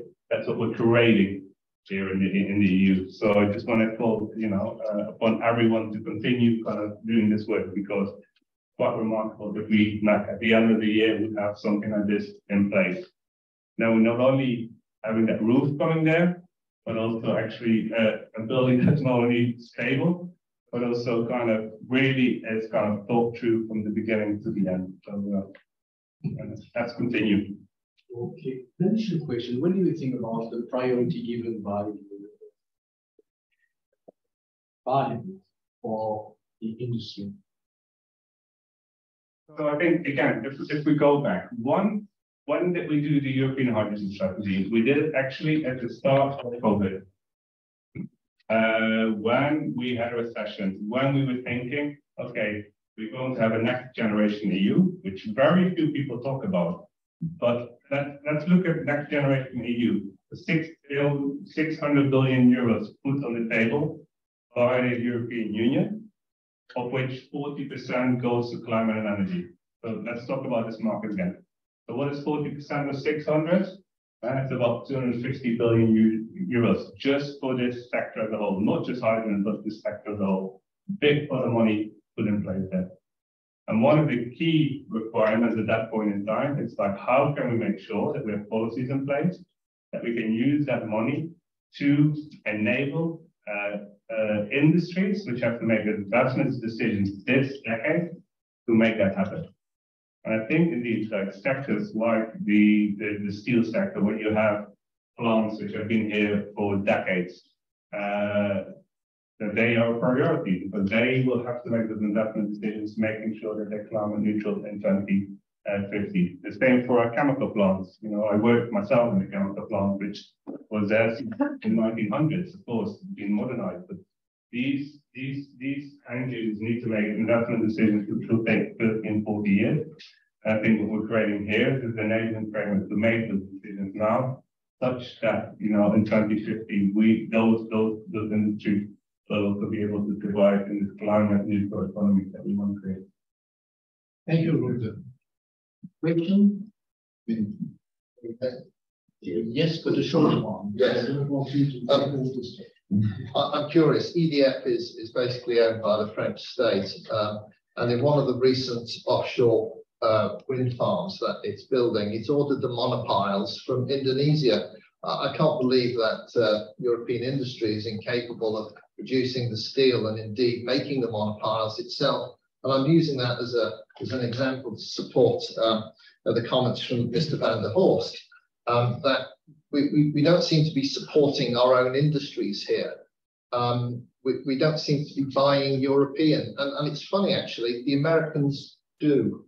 And all the offshore wind farms they will construct, you can be sure that the steel will come from the States. Okay, good point. I mean, you could ask that. No, it's true. Are you going to provide the monopile? The European steel industry is capable of doing that. Okay, sure. Thanks a lot for your presentation. On the micro, I think from there you can talk. Yeah, it's fine. So, Rory McRae, Fortescue Future Industries, Australian the developer of green hydrogen. First of all, congratulations to all those who took part in the trial, particularly for coming here. And thank you, ERCST, for a really great overview of the whole regulatory program, which is a thicket. And often my colleagues look here and they look at the US and they say, why is Europe so complicated? And it just is. It's because we have 27 member states and because we're trying to build something. I think that when it comes to houses, I saw an interesting article, I think last night, at the Peterson Institute of International Economics. Hares and tortoises. The US are out of the blocks and maybe going down rabbit holes. And we see a demand here, and we see something very real. But when we look at the regulatory framework, I'm glad the bits are coming together. We do have concerns about the low carbon definition, how this will get nailed down. And let's not forget decarbonisation. And I don't know if you've all seen it, but very briefly to say the US Department of Energy has made it very clear that they see the US as Europe as a very attractive market for all the blue hydrogen that they want to produce initially, because there isn't a demand. And the Middle East is gearing up as well. And so how are we going to compete on price and subsidize external production? I'm not a protectionist, and I made most of my career in the European markets, but what are we trying to create? There is a role for the demand side. We ask them to do a lot. We're really asking industries to do a lot. But let's try and keep things coherent as we move forward together. I know that's not a question, but it's a thank you to everyone, and I think we are winners. Thank you. We have also a question. Yeah, if I may, just a quick question. When we assessed in the beginning the whole hydrogen regulatory framework, or at least some of the pieces, probably we need someone. It was one of the missing points that we saw is the revision of the benchmarks for the ETS in 2026. How it is going to happen from the principle is clear that the electrolyzer will get free allowances and the scope of the directive being expanded. But when are we going to know how exactly it's going to materialize, or we will have to wait a couple of years? This is something complex because the benchmark has to be decoupled from the refineries, right? So that's one. And then the second, very quickly, listening to the agreement on the rent, what I understood is, and in the end, there is a binding target for LSMDOs in the transport sector, and then there will be some flexibilities as well for some member states to account with low carbon hydrogen towards these targets, or is it, that's what I misunderstood. And for industry as well, is 42%, right? For LSMDOs in industry. And it's maybe the issue of flexibilities, which probably was not clear for me. But thanks. Yeah. Indeed, to give, well, maybe you already gave the background. Indeed, there is a benchmark now, which is for essentially steam methane performing plants to produce hydrogen. That's the available technology. I think the level is about 6.3. Am I correct? kilos of CO2 per kilo of hydrogen. Of course, now the first step was indeed to put electrolyzers also as one of the technologies under the EU ETS, such that they can get free allowances up to that benchmark. But of course, but the benchmark was set just before we did the revision of the EU ETS. So it was set, I think, in 2020, 2021. So we will have to revise that one. We're not 100% sure know yet how we're going to revise it, because now we're not going to have one specific technology, but we're going to have different technology groups within one category, or potentially two categories. But I would say we want to have it in one category. So yeah, then you have to think about, okay, what is going to be the best available technology then? Is it going to be zero? Because, you know, an electrolyzer in principle would have there zero as the best available technology. And that specific, how we're going to set that, we don't know yet. Now, in terms of the Renewable Energy Directive and the provisional agreement that we have this morning, we have indeed a mandatory target for automobiles and transport, specifically. So we have a mandatory target for a group of fuels, which is renewable hydrogen, advanced biofuels, and biogas. We have a mandatory target for that. We have flexibility how we want to achieve that. But within that, there's a separate one for renewable hydrogen.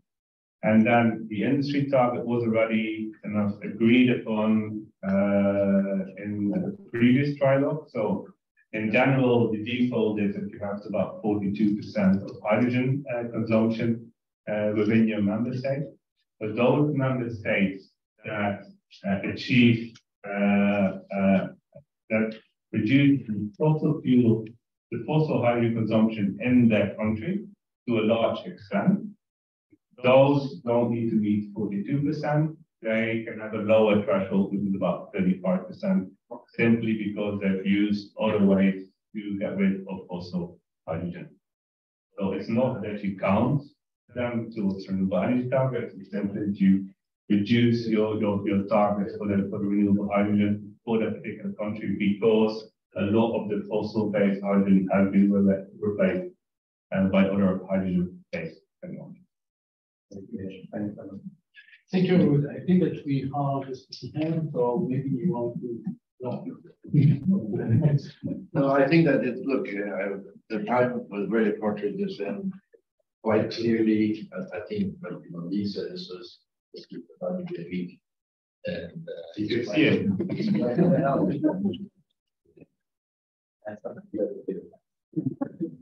I'm very grateful for, first of all, look, I know a little bit about overnights, and I know what they mean, and walking back into the meeting, which is deeply appreciated. For us, this is a very important file. I think it's something that will continue to work, and it's very clearly a very important element in the decarbonization, industrial decarbonization. It's a piece of what we do, even a very important part of decarbonization in the industrial policy also. So all these things together is something that reminds me of a highway in Miami. With roads like this, and you really have to understand. It's not easy to follow, not easy to understand. It's positive and it's not negative. I also have to think I'm quite impressed with you, Carl. And one of the things that I say, I come from business about 10 years ago. Not in business for now, but I think I understand it, and I see that the good part and the bad part. I also understand it. And it's remarkable to me, though, the one thing that is interesting is that we're in the transition. The amount of regulatory intervention with the state in the economy is remarkable. It's, it may be exceptional times, but let's hope that these exceptional times come to some conclusion, and that the state have this intervention kind of back and handle. But it's quite clearly now we hear industry kind of saying, well, we'd like to have a percentage of demand, hydrogen and electricity and everything else. So it's quite an interesting thing. So this transition is done on with regulatory basis in market is global. So these are the two sides of ERCST. The one side is that we have the reality of what we are, and that we have to follow this, and we have to make sure that it's according to what we think, intervene the way and provide ideas. Second part of it is we also think tank, and think tanks sometimes need to take, or we have an obligation to take a long-term view of the society and the world. So this clash sometimes, and this has been very, very interesting. Always thank Antonio for the presentation, which he continues to make this very interesting presentation, and then get high demand from everybody, and we be able to know the hell of a lot more about hybrid than I'll ever know. But again, we spend a lifetime and we keep that better. So thank you very much, and again to Mr. Geyer who had to be that, but to you, but also to the speakers and everybody else there. Thank you. Thank you very much, everyone, for the interesting session. Thank you. Thank you. Wow. Well, we hope everybody that the sound worked out relatively well. And sometimes no, I think you're the guinea pig.